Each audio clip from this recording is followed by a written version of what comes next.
स्वागत है आप सबका सैनिक भर्ती कोचिंग के यूट्यूब चैनल पर। आज मैं एक नया टॉपिक शुरू करने वाली हूँ, लोकसभा। यह सभी प्रतियोगी परीक्षाओं के लिए बहुत बहुत इम्पोर्टेंट है। तो शुरू करते हैं आज का सेशन। अनुच्छेद 79।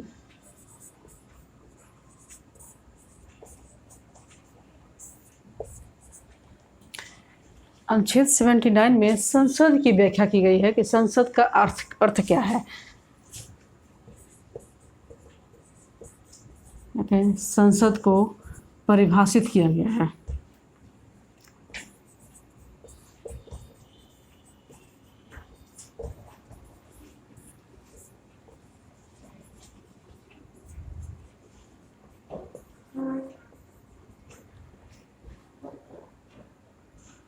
संसद का तात्पर्य है राष्ट्रपति,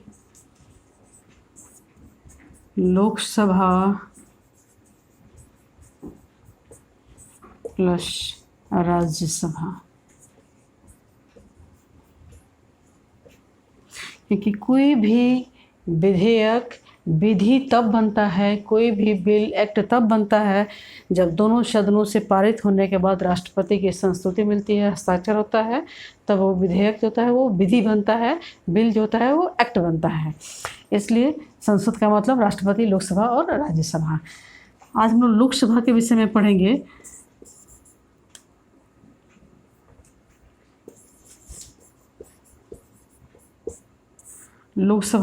लोकसभा के गठन से संबंधित जो अनुच्छेद है वो है अनुच्छेद 81। ठीक है। पहली लोकसभा का गठन कब हुआ था, पहली लोकसभा के लिए चुनाव कब हुए थे, पहली लोकसभा अध्यक्ष कौन बने थे, इन सब विषयों पर चर्चा करते हैं। तो लोकसभा का जो गठन हुआ था, पहली लोकसभा का गठन वह 17 अप्रैल 1952 को हुआ था। पहली बैठक कब हुई थी,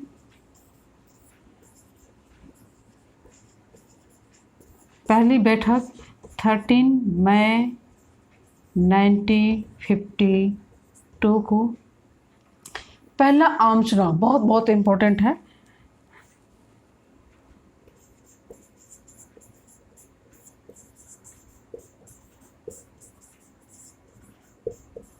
पहला आम चुनाव कब हुआ था, अक्टूबर 1951 से फरवरी 1952 तक।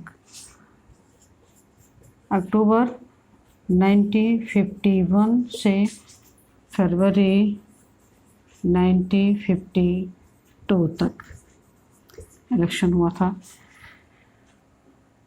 चुनाव के बाद जो पहले लोकसभा अध्यक्ष बने थे वो बने थे जीवी मौलांकर।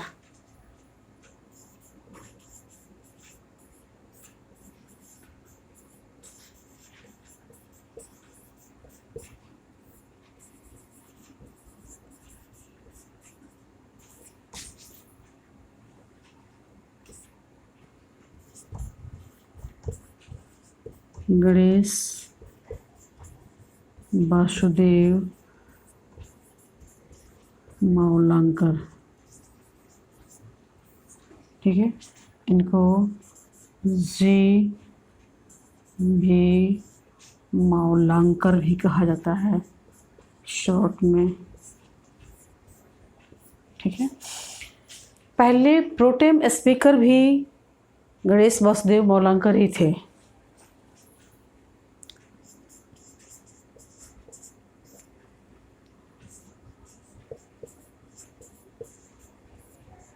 प्रोटेम स्पीकर भी यही थे।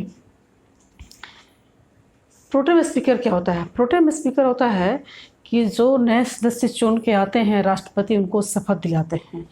व्यवहार में शपथ दिलाने का काम राष्ट्रपति सिर्फ कैबिनेट मंत्रियों को शपथ दिलाते हैं, बाकी को प्रोटेम स्पीकर शपथ दिलाते हैं उनके बिहाफ पर, मतलब राष्ट्रपति के पद का प्रतिनिधित्व करते हैं प्रोटेम स्पीकर। ठीक है। तो पहले प्रोटेम स्पीकर कौन थे? जीवी मौलांकर। ये कोई संवैधानिक पद नहीं है, ऐसा कुछ संविधान में लिखा गया नहीं है। तो प्रश्न कभी पूछे कि प्रोटेम स्पीकर का पद संवैधानिक है, नहीं है, तो प्रोटेम स्पीकर का पद संवैधानिक नहीं है, व्यवहार में ऐसा होता है। ठीक है। तो पहले प्रोटेम स्पीकर जीवी मौलांकर साहब थे। प्रोटेम स्पीकर सभी सदस्यों को शपथ दिलाने के बाद स्पीकर के चुनाव तक प्रोटेम स्पीकर अपने पद पर रहते हैं। जैसे स्पीकर का चुनाव हो जाता है, प्रोटेम स्पीकर का पद स्वतः समाप्त हो जाता है। व्यवहार में प्रोटेम स्पीकर जो सबसे सीनियर मोस्ट सदस्य होते हैं उनको बनाया जाता है। जीवी मौलांकर साहब ऐसे पहले अध्यक्ष थे और एकमात्र अध्यक्ष भी कहेंगे, क्योंकि उसके बाद भी पहले अध्यक्ष और एकमात्र अध्यक्ष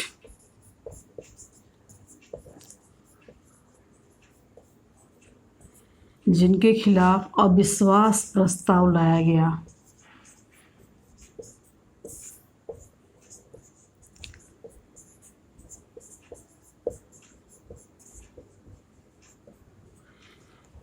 मौलांकर साहब ऐसे पहले व्यक्ति थे जिनकी पद पर रहते हुए मृत्यु हुई थी, लेकिन एकमात्र नहीं है। ये यहाँ एकमात्र होंगे क्योंकि उसके बाद किसी के खिलाफ अविश्वास प्रस्ताव नहीं लाया गया, लेकिन यहाँ एकमात्र नहीं होंगे क्योंकि पहले हो सकते हैं। पहले अध्यक्ष जिनकी पद पर रहते हुए मृत्यु हुई, जिनकी मृत्यु पद पर रहते हुए हुई,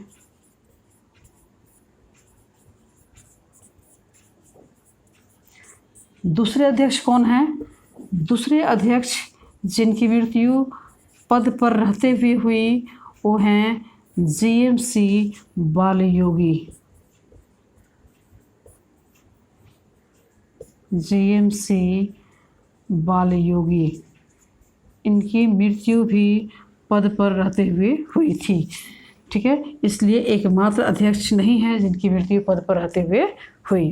तो ये कुछ इम्पोर्टेंट तथ्य था जी मौलांकर साहब के संबंध में।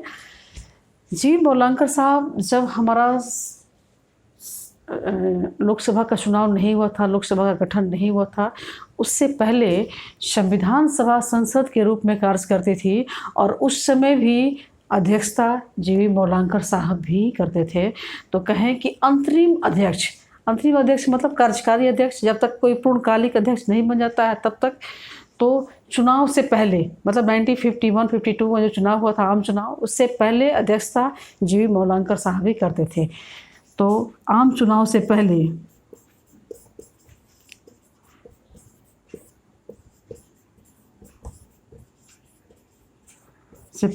जिस तरह से अंतरिम प्रधानमंत्री थे नेहरू जी, उस तरह से अंतरिम अध्यक्ष अगर कोई था जीवी मौलांकर साहब। चुनाव से पहले पहले अंतरिम अध्यक्ष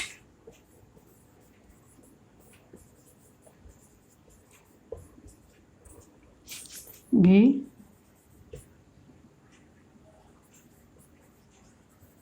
जीवी मौलांकर साहब थे।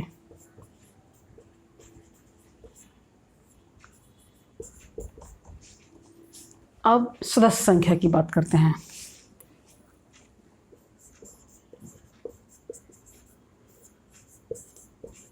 सदस्य संख्या में लोकसभा की सदस्य संख्या के विषय में संविधान में लिखा गया है वो 530 + 20 + 2, 530 + 20 + 2। ये 530 सदस्य जो हैं इनका चुनाव राज्यों के द्वारा होता है और प्रत्यक्ष रूप से होता है, बेशक मताधिकार के द्वारा होता है, या कहें बेशक सार्वभौमिक मताधिकार, मतलब सबको, जो जितने भी वयस्क हैं उनको वोट देने का अधिकार है। ठीक है, तो 530 जो सदस्य हैं वह राज्यों के द्वारा होते हैं, चुने जाते हैं के द्वारा प्रत्यक्ष रूप से,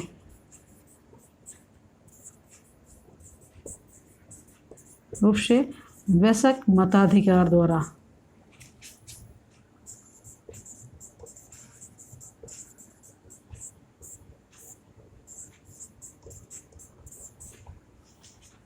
बीस सदस्य जो हैं ये इनका चुनाव केंद्र शासित प्रदेशों से होगा।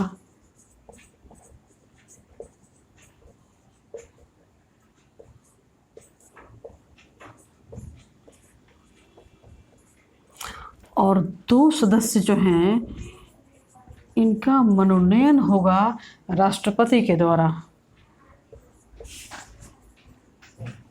राष्ट्रपति मनोनीत करेंगे किसको?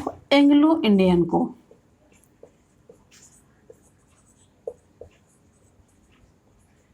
एंग्लो इंडियन को कब?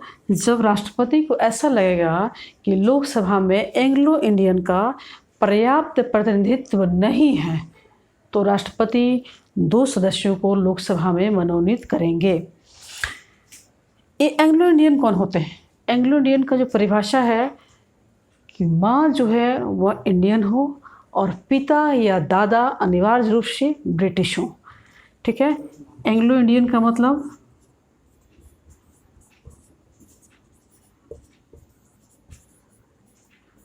किसको कहते हैं? माँ जो है वो भारतीय हो और पिता ब्रिटिश हो। ठीक है, पिता या दादा ब्रिटिश हो। ए अकॉर्डिंग टू संविधान के अनुसार बता रही हूँ। वैसे तो माता या पिता दोनों में से एक ब्रिटिश हो और एक इंडियन हो तो उसको एंग्लो इंडियन कह सकते हैं, लेकिन संविधान में लिखा है कि माँ जो है वो भारतीय हो और पिता जो हैं वो ब्रिटिश हो, उनकी जो संतान होगी वो एंग्लो इंडियन होगी। ठीक है, लेकिन इन एंग्लो इंडियन के का जो मनोनयन था इसको 10-10 साल बढ़ाते थे। ठीक है, अभी 104वें संविधान संशोधन के द्वारा इनका जो एक्सटेंशन होता था मनोनयन के लिए उसको रोक दिया गया, मतलब इनके मनोनयन को आगे नहीं बढ़ाया गया और ये 2030 तक मनोनयन नहीं होगा। अब अगला इलेक्शन 2024 में होगा तो उसमें क्या गवर्नमेंट डिसीजन लेती है ये तो कहना मुश्किल है, लेकिन अभी मनोनयन नहीं हुआ है, इसलिए वर्तमान में सदस्य संख्या 543 ही है। ये जो 530, 20 और +2 तो अधिकतम सदस्य संख्या लोकसभा में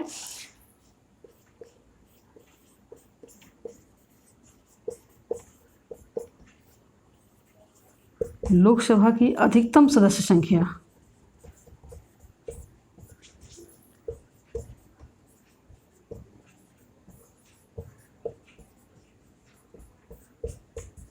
(552) होगी। 530 + 20 + 2 वर्तमान सदस्य संख्या 545।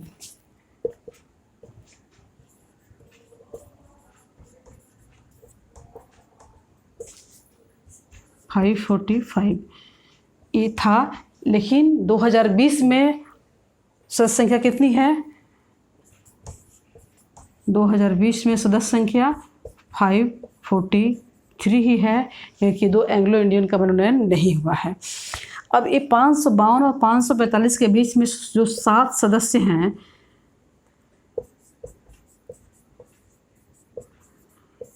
ये कहाँ रह गए? इनका इलेक्शन क्यों नहीं हो रहा? क्योंकि पीओके पाकिस्तान ऑक्युपाइड कश्मीर जो है वहाँ पे ये 7 सदस्य जो है कंस्टिट्यूएंसी है और ऐसी संभावना है, ऐसी उम्मीद है कि पीओके हमारे देश में शामिल हो जाएगा और तब इलेक्शन होगा और ये हमारे पार्लियामेंट में आएंगे। अब ये 552 जो सदस्य संख्या है वो कब तक इतनी ही रहेगी? यह 2026 तक 552 जो अधिकतम सदस्य संख्या है वो इतनी ही रहेगी। 2026 तक सदस्य संख्या में कोई परिवर्तन नहीं किया जाएगा। दूसरी बात है कि 530 जो सदस्य संख्या अभी हमने कहा था या 20 जो केंद्र शासित प्रदेश हैं इनका बंटवारा किस आधार पर किया गया है? आप देखेंगे उत्तर प्रदेश से बिहार में, झारखंड में अलग अलग सीट संख्या है, तो इस सीटों का जो बंटवारा किया गया है वो किस आधार पर किया गया? जनसंख्या के आधार पर। लोकसभा के सीटों का बंटवारा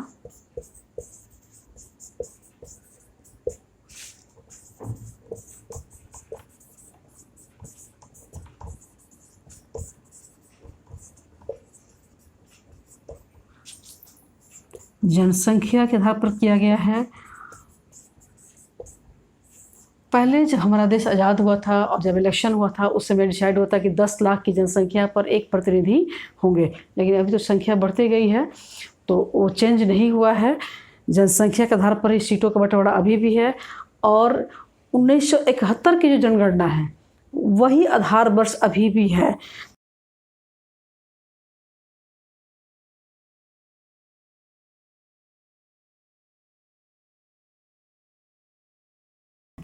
क्योंकि दक्षिणी भारत के जो राज्य हैं और जो उत्तर भारत के राज्य हैं, दक्षिण भारत के राज्यों में जनसंख्या की वृद्धि बहुत धीमे गति से हुई है, जबकि उत्तर भारत के जो राज्य हैं उनके यहाँ जनसंख्या की वृद्धि बहुत तीव्र गति से हो रही है। तो सरकार ये नहीं चाहती है कि दक्षिण भारत के राज्य कहें कि हमारे साथ अन्याय हुआ, हमने जनसंख्या स्थिरीकरण में योगदान दिया और हमें शवासी के बदले हमारी सीटों को छीन लिया गया, और उत्तर भारतीय राज्य इस बात के लिए खुश ना हो कि हमने जनसंख्या वृद्धि की और इसके बदले में हमें रिप्रेजेंटेशन जो है वो अच्छा मिल गया। तो इसलिए इन सब चीज़ों से दूरी बनाए रखने के लिए सरकार ने 1971 की जो जनगणना थी उसी आधार पर सीटों का जो बंटवारा हुआ था उसको आज तक वैसे ही रखा है। प्रथम आम चुनाव में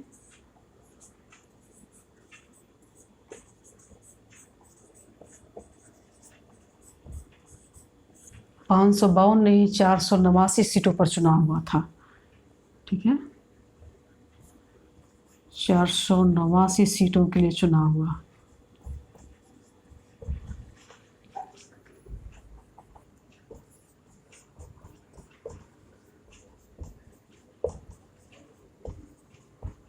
इसमें कांग्रेस को 364 सीटें मिली थी।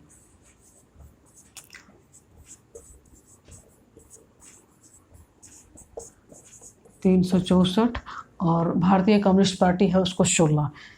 ठीक है, इसमें बड़े बड़े उम्मीदवार 2 ऐसे नाम हैं, जेबी कृपलानी और डॉक्टर भीमराव अंबेडकर चुनाव हार गए थे प्रथम आम चुनाव में। उस समय जब कांग्रेस को 364 सीट मिली थी तब जेबी कृपलानी और डॉक्टर अंबेडकर साहब चुनाव हार गए थे। अब पढ़ते हैं कार्यकाल, लोकसभा का कार्यकाल कितना है।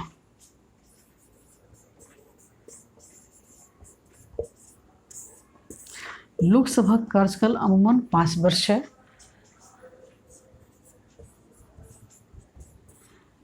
लेकिन राष्ट्रीय आपातकाल के समय जो आर्टिकल 352 के तहत की जाती है उसमें एक बार में 1 वर्ष के लिए बढ़ा सकते हैं।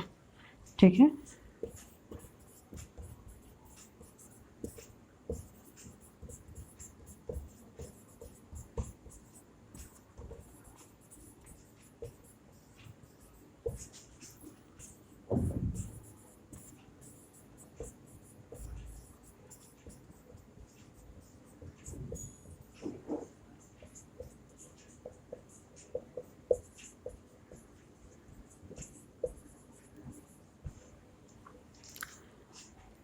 अभी तक सिर्फ एक बार कार्यकाल बढ़ा है, वो भी 5वीं लोकसभा की।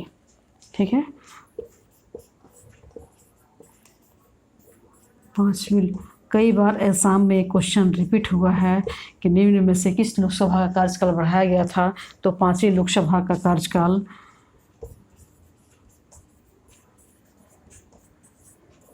1 वर्ष के लिए बढ़ाया गया था।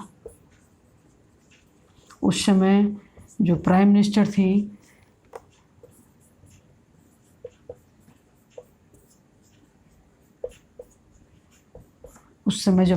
थी वो थी श्रीमती इंदिरा गांधी।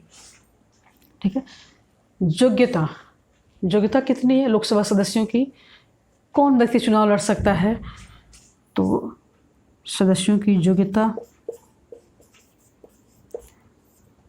पहली योग्यता क्या है, वह भारत का नागरिक हो।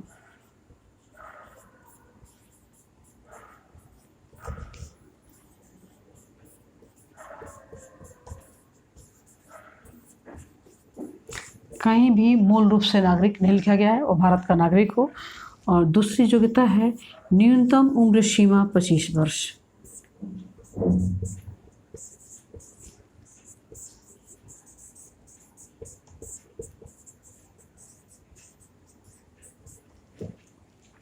और तीसरा लिखा गया है कि अगर संसद को जब लगे कि योग्यता में कुछ कम अधिक करना है तो वह कानून बनाकर न्यूनतम योग्यता निर्धारित कर सकती है। ठीक है, संसद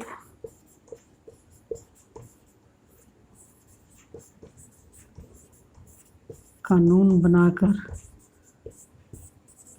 योग्यता निर्धारित कर सकती है।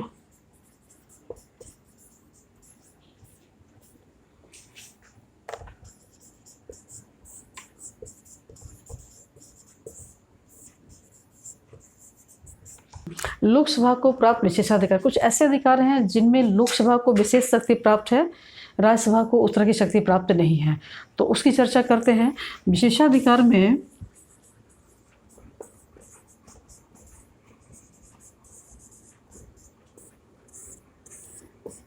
पहला है कि धन विधेयक पहले लोकसभा में पेश करते हैं। तो पहला क्या है? धन विधेयक। धन विधेयक पहले लोकसभा में पेश होता है।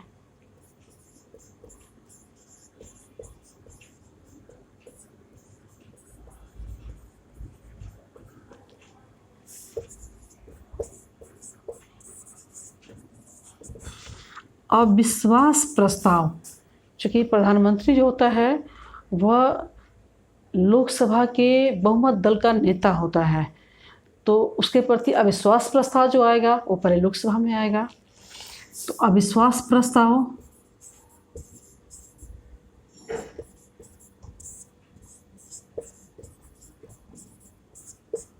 लोकसभा में पेश होगा,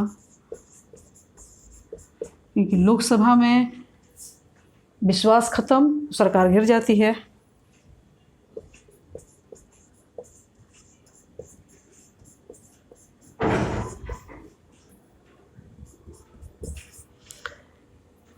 कोई विधेयक धन विधेयक है या नहीं, इसका निर्णय कौन करेगा? धन विधेयक का निर्णय लोकसभा अध्यक्ष करते हैं।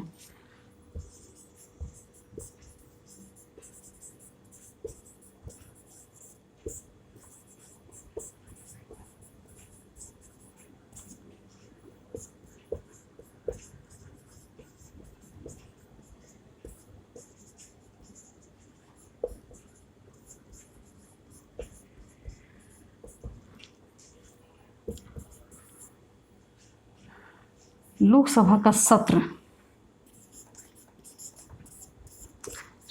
करते हैं। लोकसभा की बैठक, लोकसभा क्या है?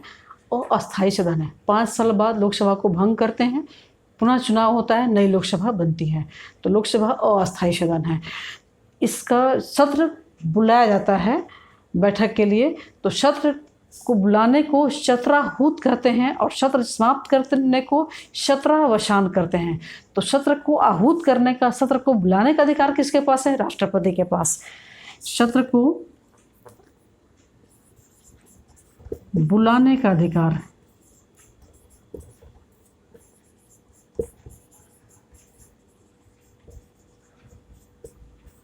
जिसको सत्राहूत कहते हैं, सत्र को आहूत करना कौन करेगा? राष्ट्रपति करेंगे। ठीक है, सत्र की जो बैठक समाप्त होती है, बैठक समाप्त कब होगी?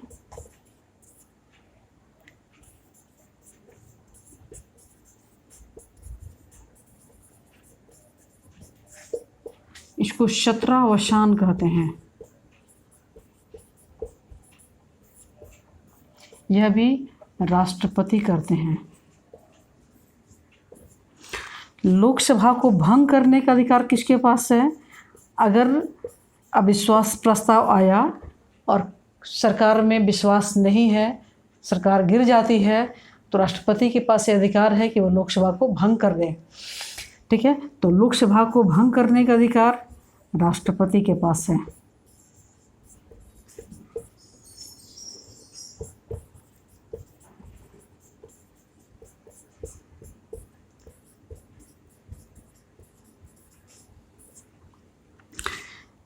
सत्र को स्थगित करना होता है, जैसे आप लोकसभा की बैठक हुई, किसी विषय पर हल्ला होने लगा, कुछ ऐसी बात हो गई, तो उस समय लोकसभा की बैठक को स्थगित की जाती है कुछ घंटों के लिए, 2 घंटे के लिए, 3 घंटे के लिए, कई बार लंच के बाद होती है, कई बार लंच तक के लिए होती है, कई बार अगले दिन तक के लिए होती है। तो वह लोकसभा के सत्र को स्थगित करने का अधिकार किसके पास है? लोकसभा अध्यक्ष के पास। क्योंकि 2 घंटे के लिए राष्ट्रपति स्थगित नहीं करेंगे। लोकसभा अध्यक्ष जो होता है बैठक की अध्यक्षता करता है, तो उसके पास अधिकार होता है कि उस बैठक को स्थगित करें या उस बैठक को कंटिन्यू करें। तो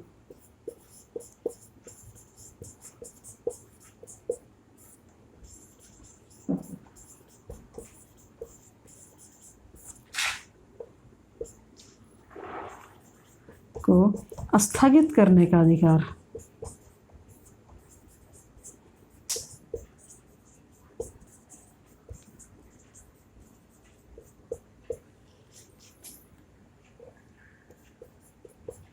लोकसभा अध्यक्ष के पास है।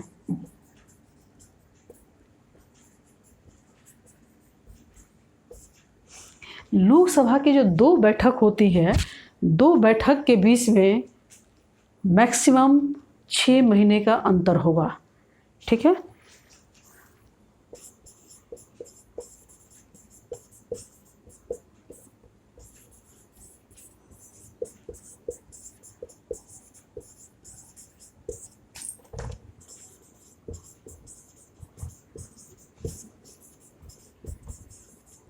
अधिकतम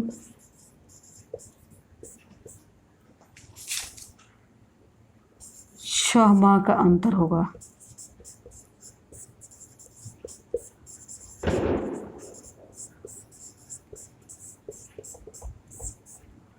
सत्र की जो बैठक प्रारंभ होती है प्रश्नकाल से प्रारंभ होती है।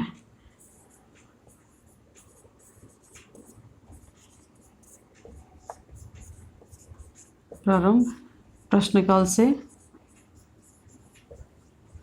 और प्रश्नकाल के तुरंत बाद शून्यकाल आता है।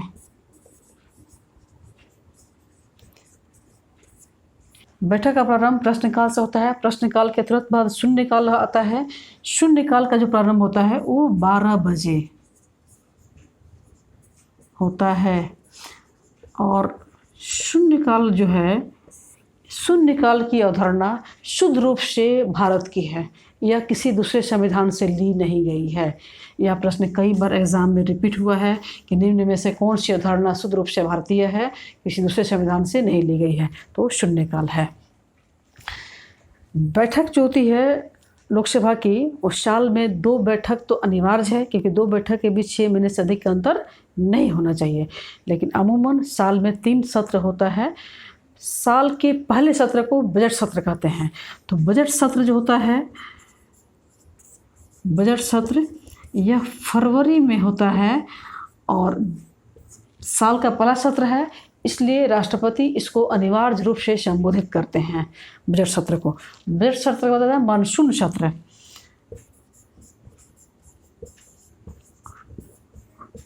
और तीसरा हो जाता है शरद सत्र, यानी सर्दी का मौसम जो शुरू होता है उससे पहले का जो सत्र होता है वो शरद सत्र कहता है। कोरम, कोरम जो है वह 1/10 सदस्य होता है। अगर ये सदस्य उपस्थित नहीं है तो बैठक प्रारंभ नहीं होगी। आज का वीडियो यहीं समाप्त होता है। इस वीडियो को लाइक, शेयर और सब्सक्राइब करें। धन्यवाद।